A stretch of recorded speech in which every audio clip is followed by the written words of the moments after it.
In the United States today, over 15 million children are in families living below the federal poverty level.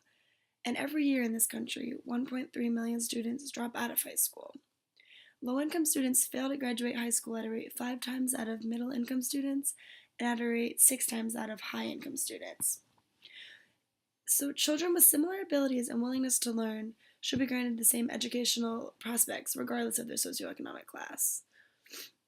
So I believe that this nation needs to focus dollars and efforts into reforming the school systems in order to keep students engaged on the path to graduate high school, go to college, or on a career path rather than becoming involved with criminal activity. Because the prison pipeline starts and ends with the school system. There's a wide disparity between the amount of money that the United States spends in the prison systems and that they spend on the education systems. And the United States spends just over $12,000 to educate one student for 1 year versus $28,000 to house one inmate for 1 year.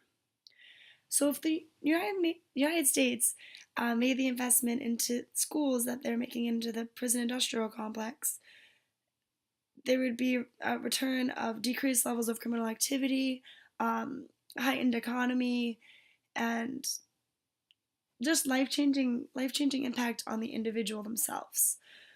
And there's also a correlation between educational attainments and incarceration rates, and that 56% of federal inmates, 67% of state prison inmates, and 69% of inmates in local jails did not complete high school. And so my purpose is that improving schools and lessening the educational disparity between high and low income schools will lead to increased graduation rates and lower crime and incarceration rates and improve the nation's economy. So I plan to do so by contacting various organizations that aim to lessen the disparity in the education levels across the country, but in particular in New York State. And I'll contact them and see where my efforts can best be used, whether it's in lobbying, in getting the word out to the public, or in community involvement. And then I'll go from there.